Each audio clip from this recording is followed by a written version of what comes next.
Welcome back to Partnerships Unraveled, the podcast where we unravel the mysteries about partnerships and channel on a weekly basis. My name's Alex Whitford. I'm the VP of Revenue here at Chanext. And this week, I'm very excited to welcome our special guest back. For the first time ever, we've got a two-parter. Chris, welcome back to the podcast. Great to be here, Alex. I'm happy to be the first two-time participant. Yeah, it's really good. Last time we spoke to you, you were running the global channel at AT&T, and now you've landed at a different acronym at GTT. So maybe you can talk us through what your new role entails. Yeah. So back at the end of 2024, I left AT&T, and late January I joined GTT. There's a lot of people have taken a lot of enjoyment out of the fact that I couldn't come up with a company that didn't have two TTs in the name. You can see the coloring's a little bit different, but at GTT, I am the National Vice President of Partner Channels for North America, and we are really building out a partner-focused model at GTT, and it's been really exciting. There's a lot of really good things we're doing, and GTT is a company that probably a lot of people haven't heard of, but there's a lot of really good things that we're doing in the partner space, and I'm sure we can talk about that as we get into it. Awesome. It's obviously, I find it, well, if you like change, landing in a new environment and a new strategy and culture is an exciting one. Maybe talk us through some of the demographics in terms of what you landed into and some of the vision in terms of what you're trying to build. Yeah, so GTT is probably a really big company that a lot of people don't know who we are. We are made up of roughly 45 acquisitions over the last 15 plus years. We're a global company, so about half of our revenue comes from the rest of the world. The other half of it comes from North America. But we're really a purpose-built entity that our sweet spot customers are enterprise customers, and they're really enterprise customers that are geographically diverse, whether geographically diverse in North America, geographically diverse around the world, that really need access to their data. So it's a networking company, but it's purpose built. Our sweet spot customer is that multi-location, geographically diverse customers that values secure connectivity around the world. I would add to that a lot of people don't realize this. We're the fourth largest IP backbone in the world that we operate. And so from a carrier perspective, we bring a lot of the things that a carrier would bring. At the same point, we aggregate the last mile. So we're not really a carrier, we're not really an aggregator, but we're kind of the best of both worlds. We have 2,700-ish employees spread around the world. I think we're in 27 different countries. We have customers on 6 continents. And so we're a large company, but we're very specialized. So not everyone is necessarily familiar with us. And candidly, Alex, we're trying to change that right now. Awesome. And so you enterprise, multinational, diverse locations. So that's a recipe for a complex channel build, because that's a complex customer to serve. Working backwards from the end customer, I imagine that the channel that you walked into at the beginning of the year isn't the channel that's in situ today. You're going to have made some critical changes. Talk me through how, from a strategic level, you evaluate the current state of play and the changes that you need to make. Yeah, so GTT has been sort of rebuilding our go-to-market strategy for the last 14, 15 months as sort of new leadership has come in, and indirect has really been the final piece of that puzzle. And GTT added not just me, we also added Sarah Seegers, who was the channel leader at Lumen. She joined just before I did. And what we're doing is we're building out a partner program that's focused on being partner obsessed, right? If you read anything about GTT, any things that we're publishing right now, it's partner obsessed. And so back to what's different, the very first thing is our channel managers they carry the title of channel sales director. And if you are a channel sales director at GTT prior to January of 2025, you are responsible for managing partner relationships, finding new partner relationships.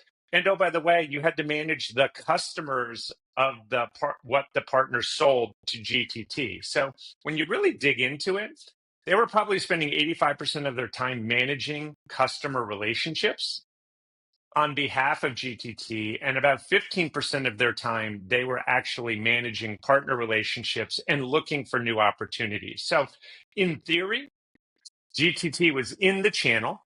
The team that was here did a really, really good job. But given that it was a model where you had to sort of farm what you hunted using the hunter-farmer mentality, the channel program wasn't really expanding. And part of our 2025 forward strategy is really to become partner obsessed. And so we've rebuilt the rules of engagement. We've rebuilt the job descriptions.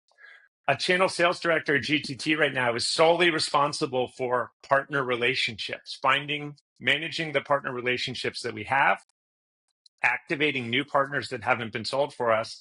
And then we've built a full-on channel integration model where we don't have blocked accounts. There's no GTT only accounts. We're completely channel integrated so that when a channel sales director finds an opportunity with a partner, they're going to introduce the partner to the enterprise seller at GTT or the wholesale seller at GTT, create a relationship between the channel partner and our sales team. And then we're going to go to market to sell. And while that's happening, the channel sales director will stay a part of the process to make sure that we don't get a skew of rules of engagement and those kinds of things. But their focus is on now finding the next opportunity with the next partner and doing the next introduction. On top of that, we've actually got a customer success team here at GTT so that when you think of day two, the contract's sold, the network's installed, and you need to do lifecycle management, you need to do MACD work, you need to do contract renewal work. The customer success team at GTT will work with the customer and the partner to do all of that. So instead of asking a channel sales director to do channel management, pre-sale, pricing, contracting, project management, customer success on the backside, we're actually giving the entire organization as well as the partner the sort of the gift of focus. You do what you're good at, which is managing customer relationships. We'll do what we're good at in the channel, which is managing partner relationships. Then we've created a model where the enterprise sales team and the customer success team can do what they're good at, which is managing customers on behalf of GTT. But everyone's happy because we don't have channel conflict. We're fully channel integrated. And what we're finding is, especially as you touched on it, it's a complex sell when you're selling to large, geographically diverse customers. The speed at which we're identifying opportunities, bringing opportunities together, and going through the sales process is moving faster than we've ever seen it before. That's awesome, Chris. And it sounds like you've really remapped what I suppose in more agnostic to GTT lingo would be a channel account manager's function. Now, when you build a difference in approach when it comes to sort of partner strategy, partner feedback and ongoing feedback is sort of critical, right? I imagine that the structure that you built today is a version 1 or maybe even a version 2 because you've already made a few tweaks. But having that continuous feedback back from partners in terms of what's working, what can be optimized is sort of critical for long-term success. How do you galvanize that behavior within your own teams to ensure they're asking those tough questions to get that feedback back? I think if you think about it, Alex, the benefit is obviously I came from somewhere else. Sarah came from another very large channel program as well. You take the two of us together, and we're working with Janet Shine from JSG Group, who I know is also another Channel Next speaker, right? Who also has a lot of experience in the channel. You bring the three of us together. We've had a lot of opportunity. We know what kind of works. We've also had an opportunity to implement things that don't work. We've gathered a lot of feedback from a lot of the partners in North America that live in our space. And we have a lot of, I'll call it bruises and scars from those actions. And so what we've tried to build here is a program that is targeted to what the partners have told us over the years they're looking for. And also, we have a sense of what's going on in the industry with the people that we compete with, and we know what they're doing. And what I would tell you is we're very purpose built for what is a partner looking for? What are the pain points that partners have? And how do we build to it, right? One thing, and you know, it almost sounds like table stakes, but when I got here and I started introducing myself and meeting with people at GTT, one of the teams we talked to is compensation. right? And I went into the compensation team and I said, like, talk to me about how do we do things? How is our process? What's the speed? What are the volume of disputes? And none of us are ever satisfied with what we're doing.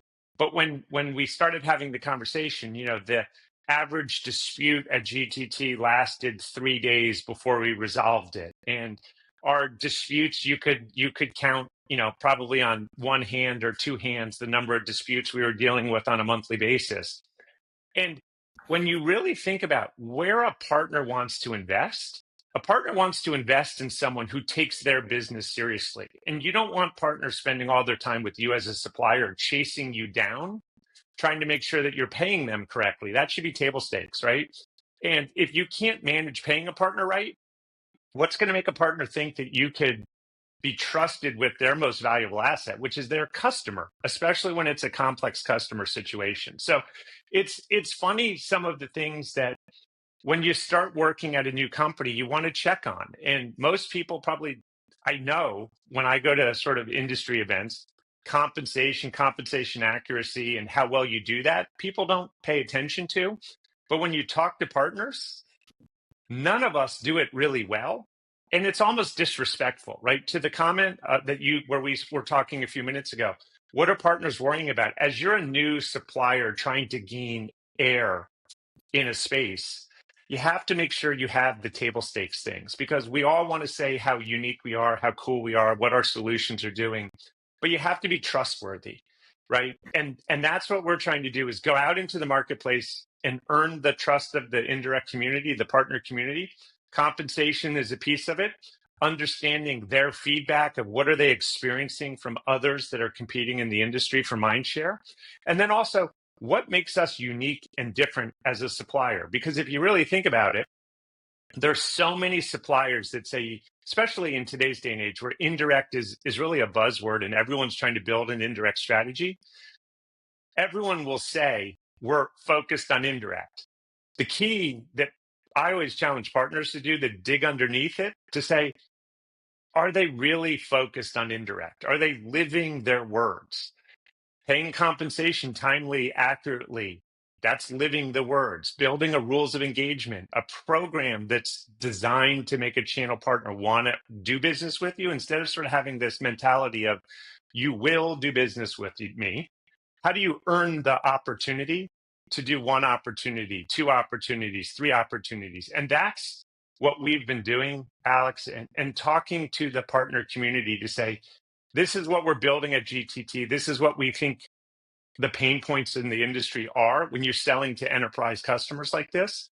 And the feedback, I'll tell you, is just unbelievable. I would tell you, it's almost like a perfect storm from a timing perspective, because it seems that the partner community here in North America in this space is looking for a supplier that actually delivers on what they're committing to delivering, and is committed to building a partner first, partner obsessed mentality. So I've been here just over 90 days, and it's been the reaction to what we're doing, the input that we're receiving, and the desire to help us be better by sharing is just blowing me away. You also talked about getting teams to play in position, right? And I think the structure that you've built is obviously optimal. You have partner people doing partner stuff, you have customer people doing customer stuff, and you have customer success people, making sure customers are successful, which logically, when you frame it like that, feels like an obvious structure to align. But the coordination between those entities, especially when you bring in the fact that that's not only in your own internal organization, there's also partners involved. Building that trust and alignment between those teams can be challenging, especially if the road behind is somewhat damaged. Talk to me about how you build that belief, build that trust, and build that unity cross-functionally. Yeah, and you'll have to go back, Alex, and just watch the way you asked this question. It's almost funny to think about partner people doing partner stuff, customer people doing customer stuff, and how unique that is. Customer success people doing customer success stuff. How unique that sounds to have people doing what they're good at, right? And the value that brings, right? Sometimes I think we all overcomplicate what it is we do. And when we start overcomplicating it, we lose the forest through the trees. But back to your real question. What have we done? GTT is fully bought into this, from the board to our CEO to the senior leadership team. We've actually spent time together with them, making sure that our chief technology and product officer understands how we build products and solutions and offers that are partner friendly, right? Because so often, I'll use an example. When you think about solutions, we tend to talk about solutions from a customer perspective. What is the value to a customer? But if you're really a channel partner first company, you need to talk about how the solution works for a partner. How does a partner support their customer? How do they talk about your solutions to a customer? What are the things that they're going to be seeing, whether it's in portals or those kind of things? How do they talk to their partners, to their customers about it? So if you're going to be partner first, partner obsessed, you need to make sure that from the technology, from your products, from your solutions, not just thinking about it from a customer perspective, but thinking about it from a partner perspective. And there's sort of two value propositions you need to have. Why does a partner want to learn about GTT? Why does a partner want to position GTT with their end user customers? And how do you enable a partner to have that conversation, being respectful of how a partner interacts with a customer? And guess what? They sell other things. They might provide other services. They might do other consulting for that customer. And rather than being an arrogant supplier that thinks the world revolves around us, what we're trying to do is do everything. And so that example from a product perspective, we're doing that from a marketing perspective. We're doing that from a finance perspective. We're doing that from an operations perspective. Because if you're going to embrace partners and be a partner obsessed, partner first culture, everyone, and at GTT, we've decided from the board to the CEO and his leadership team, they're talking about, and they want to hear from us in the partner channel, how do we succeed with partners? How do we change the way we operate? And how do we tweak the way we operate? You don't have to, it's not like a full bore, today we wear black and tomorrow we wear white, but there's a tweak to everything you do if you want to embrace partners and make a partner feel like you're serious. Because so many companies say, you know what, we're going to have a partner strategy, and then the process is completely internally oriented towards a direct seller, a badge seller. And there are still things like firewalls and all those sort of things that a partner can't get through. And so if you're going to be a partner first mentality, you need to build everything and a support structure that acknowledges that. Oh, by the way, customer success, customer service. Our partner may call in on behalf of the customer. And you need to make sure the people that take that call or open that ticket understand that the partner is different than the customer, but you need to be respectful of that relationship, and we have to have ways that we can work with them. So it's the actions behind the words. And the way you build that sort of channel integration model is if everyone inside the company is thinking that way, there's no other way to do it, right? It's our model of going forward is we're a partner-centric model. And everything we do, whether it's operations, marketing, product technology, sales, customer success, we're working together so that we can integrate partner into how we do things. So it's not a direct model and an indirect model. It is the GTT model that embraces partner channels. And I think that's why the partner community is embracing us the way they are. Yeah, we talk a lot on this podcast about what I've termed the 3Ps: product, program, personnel. And I think so many businesses, they focus on product, which makes sense, right? You start building good products is always a fairly good idea. But when it comes to making channels successful, having a good product is table stakes. That is brilliant. You can join the conversation, but then program design and the team that you wrap around your program is everything. Because at that point, you can have a killer product and someone else can just have a good product. But if their program is really good, i.e., they make a lot of money and you're really easy to do business with, those are the basic two criteria that you need to hit. And the team that wraps around that is a joy to do business with.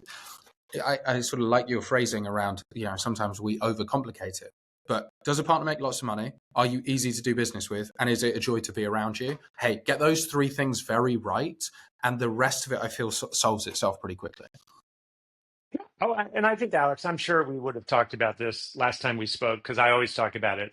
But my goal always from a strategy perspective is, as a supplier, to be boring and predictable, right? You don't want to be a heart attack chart where your partners are, this quarter you're doing this and next quarter you're doing something different. You want partners to look at you and say, I trust that this year, this quarter, next year, next quarter, the strategy is the same and they're not changing on us. It's not a bait and switch, right? Because at the end of the day, think about the kinds of customers we're selling to.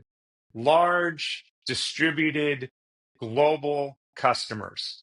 They don't want to take their network out every couple of years and switch providers, right? If you think about what are the biggest pain points that a large customer that I described in our sweet spot have? Truck rolls and installations are painful. Maintenance, outages are painful. Every supplier, when you install your service, it works. But you need to be understanding what are the pain points of your customers. You need to build solutions to it. But think about if you're a partner. Partners don't get paid on a conversion of a network from one supplier to another. As I try to explain to people, that's sort of pro bono work, right? They're doing that to earn the residual commission. And then that residual commission is going to get paid to them over the life of the contract and beyond. And so we all need to think about, so many companies think about the value of a customer in terms of contract length. But if you think about it from a partner perspective, the partner wants to install something and wants to have multiple contract lives, I guess would be the more grammatically correct way to say that, before there's a change. Because the second there's a change, they go back into pro bono work on behalf of a customer and a supplier. And who wants to do pro bono work? So if you can create a situation where the partner is implementing a solution and you're predictable and you're built around the customer and what the customer needs, that partner's happy to put a service in and have that service be in for 10 years, right? Because once you get it in and it starts billing, that's the value of residual compensation. The annuity model, the longer a service is in, the more money the partner makes that doesn't have sort of cost connected to it. And so that's part of why it's so important as a supplier not to have strategy du jour to create that instability with a partner. Because if you're unstable, the partner is going to say, all right, they're never going to sell a substandard solution to their end user customer, but they're going to look for suppliers. Once you get through sort of the table stakes of does your solution work, they're going to look for suppliers that they feel like they can trust for the long haul. And if you're not trustworthy, and if they don't have confidence in your program, they're not going to give you the opportunity. And so one of the things that we've been trying to build at GTT is building a level of trust, given who our sweet spot customer is. The customer doesn't want to tear out their network every couple of years. We don't want our partners to tear out the customer every couple of years. We don't want that to happen. So if we can do something that's a win-win-win for everyone, it's a win for the partner, it's a win for us, it's a win for the customer. The upside opportunity there is not the life of a contract, but it could be the life of a customer. It could be 3, 4, 5 contract cycles of a relationship. And that's the best thing for everyone involved in the equation. 100%. I was hoping to put a better tagline on this podcast than Chris Jones, boring and predictable, but your strategy is sound. Awesome, Chris. Well, it's been excellent having you on and sharing your wisdom, and I'm hoping we can get you back on in a few months' time to have you as a third iteration of this, so we can talk about what the next phase of your channel strategy. But thank you for sharing your wisdom. It's been awesome. Absolutely. Thanks for having me, and I'm glad I could be here a second time. Cheers, Chris.